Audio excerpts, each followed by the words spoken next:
Welcome to my class. I am Abdus Salam, Assistant Teacher, Rajshahi Collegiate School, Rajshahi, Bangladesh.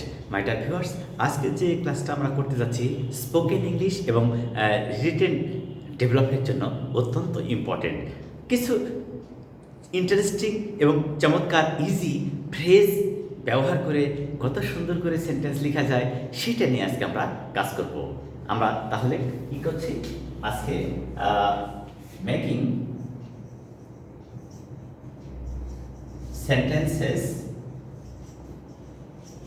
sentences using some phrases. এইটা হলো আমাদের আজকের বিষয়। কিছু চমৎকার ফ্রেজ ব্যবহার করে কত সুন্দর করে সেন্টেন্স তৈরি করা যায় আজকে আমরা প্রমাণ করব। আশা করি তোমরা ভিডিওটা শুরু থেকে শেষ পর্যন্ত দেখবা এবং তোমাদেরকে রিকোয়েস্ট করব যারা এখনও আমার চ্যানেলটা সাবস্ক্রাইব করোনি তারা চ্যানেলটা সাবস্ক্রাইব করো, শেয়ার করো এবং অন্যদেরকে দেখার এবং শেখার সুযোগ করে দাও। ওকে, তাহলে দেখো প্রথমেই ইন স্পাইট অফ অর্থ সত্ত্বেও। এই যে একটা ফ্রেজ ইন স্পাইট অফ এর অর্থ হচ্ছে সত্ত্বেও। তাহলে এই ফ্রেজটা ব্যবহার করে কত চমৎকার সেন্টেন্স করা যায় আমরা দেখি একটু। In spite of his illness he came here. দেখো তো চমৎকার করে ইন স্পাইট অফ সত্ত্বেও, তাহলে আমরা কি শিখতে পারি যে in spite of his illness তার অসুস্থতা সত্ত্বেও হি কেম হেয়ার সে এখানে এসেছিল। তাহলে এই যে ইন স্পাইট অফ এই একটা ফ্রেজ, এটার অর্থ সত্ত্বেও এই ইন স্পাইট অফ ফ্রেজটা ব্যবহার করে কত চমৎকার করে সেন্টেন্স লেখা সম্ভব তা আমরা বুঝতে পারছি। এবার দেখো তো in spite of his working hard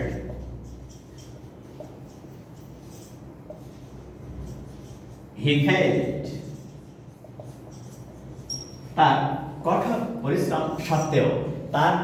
পরিশ্রম সত্ত্বেও he failed সে ব্যর্থ হয়েছিল। তাহলে আমরা সহজে বুঝতে পারছি যে ইন স্পাইট অফ অর্থ সত্ত্বেও।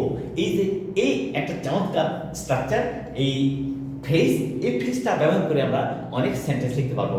যেমন আমি কয়েকটা কথা এবং সেন্টেন্স বলছি, তোমরা আমাকে ফলো করো। যেমন in spite of his illness he went to meet his parents. In spite of his exam he helped me. In spite of his problems he is always careful to his duties. তাহলে যে in spite of অর্থ সত্ত্বেও, এই সত্ত্বেও মানে এইটা হওয়া সত্ত্বেও ওইটা হয়, এইটা হওয়া সত্ত্বেও ওইটা হয়, এইটা করা সত্ত্বেও ওইটা হয়েছিল, এই অর্থে আমরা ইন স্পাইট অফ ব্যবহার করতে পারি। এবং তারপর একটা simple structure subject plus verb plus extension. Subject plus verb এই যে সামান্য একটা স্ট্রাকচার ব্যবহার করে এবং ইন স্পাইট অফ এই ফ্রেজটা ইউজ করে কত সুন্দর করে সেন্টেন্স লেখা যায়। তাহলে আমরা আশা করি এই ইন স্পাইট অফ নেওয়ার কোনো সমস্যা থাকবে না। এবার তার পরেরটা দেখি তো কেমন করে ব্যবহার করা যায়। খুব চমৎকার করে কিছু ফ্রেজ ব্যবহার করে অনেক সুন্দর করে সেন্টেন্স লিখবো যা তোমাদেরকে অনেক কিছু শিখতে হেল্প করবে। আচ্ছা, as far as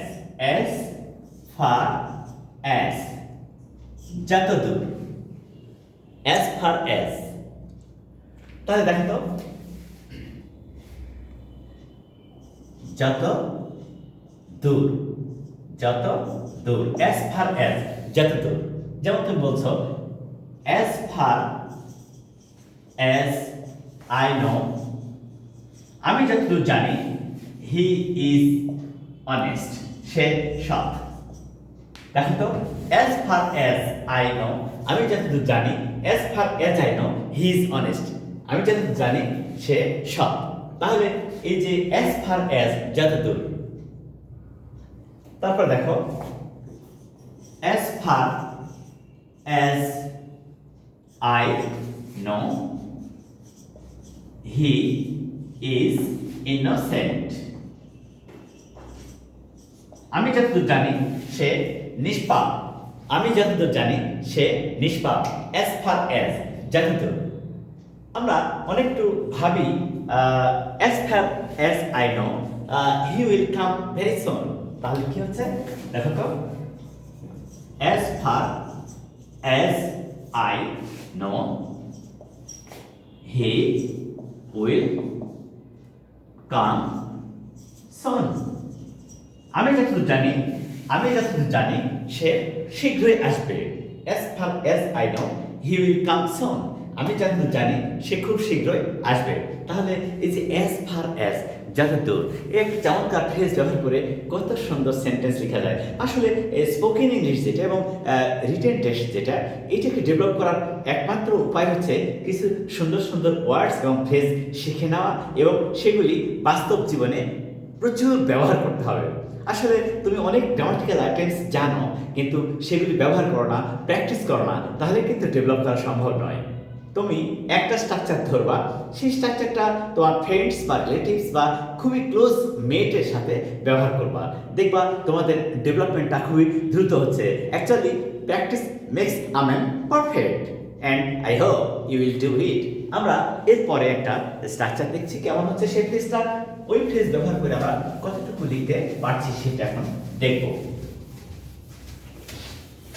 সবগুলো ফ্রেজ হবে চমৎকার, সহজ এবং সুন্দর, যা তোমাদের ছোট ছোট সুন্দর সেন্টেন্স লিখতে সাহায্য করবে। এবার দেখো তো, অ্যাজ ওয়েল অ্যাজ, পাশাপাশি,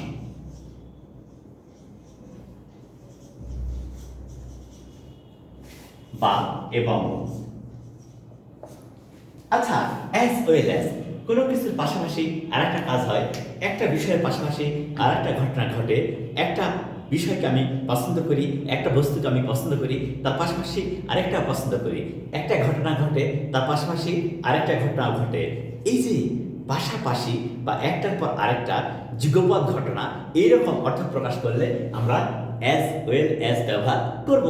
যেমন I like pen. I like pen as well as I like pen as well as I like pencil. Is as well as I like pen as well as I like pencil. আমি pen পছন্দ করি, পাশাপাশি pen পছন্দ করি, পাশাপাশি পেন্সিলও পছন্দ করি, পাশাপাশি পেন্সিলও পছন্দ করি। তারপর বলছে I like chocolate as well as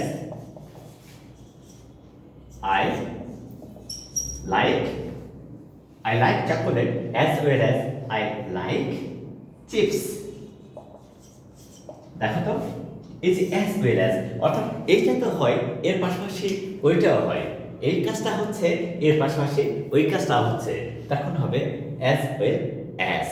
এইভাবে আমরা অনেক সুন্দর করে সেন্টেন্স লিখতে পারবো। তার বলছে I drink coffee as well as tea। তাহলে কত চমৎকার করে অ্যাজ ওয়েল অ্যাজ ব্যবহার করে আমরা নতুন নতুন সেন্টেন্স তৈরি করতে পারবো। জাস্ট আমি দু একটা উদাহরণ দিই আর তোমাদেরকে ইন্সপায়ার করি। প্লিজ তোমরা এই স্ট্রাকচারগুলো ফলো করে নিজেরা সেন্টেন্স লিখো। তারপরে দেখো তো, এটা তো গেল, এবারে দেখো, আচ্ছা, as much as much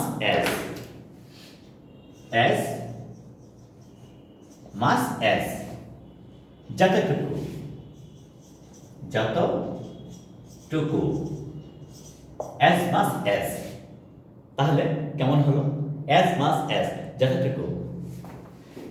you can eat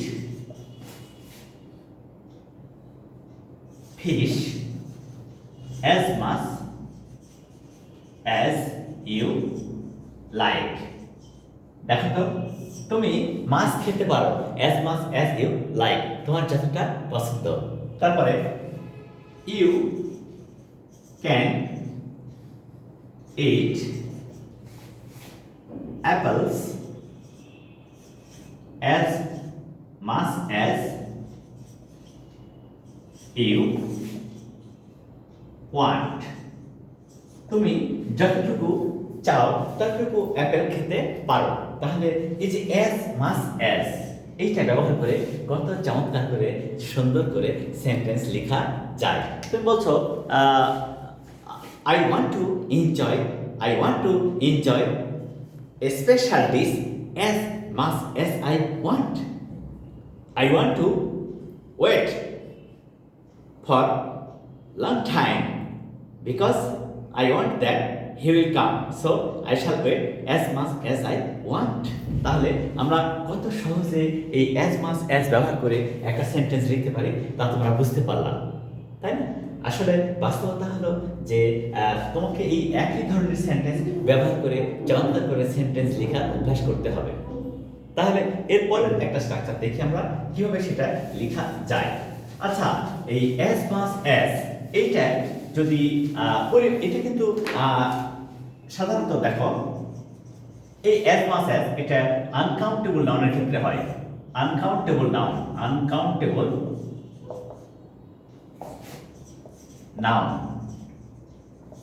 তাহলে কেমন সেটা? আনকাউন্টেবল নাউনটা কি? যে নাউনটা গণনা করা যায় না তাকে আমরা বলবো আনকাউন্টেবল নাউন। এবার দেখো তো, ইউ ক্যান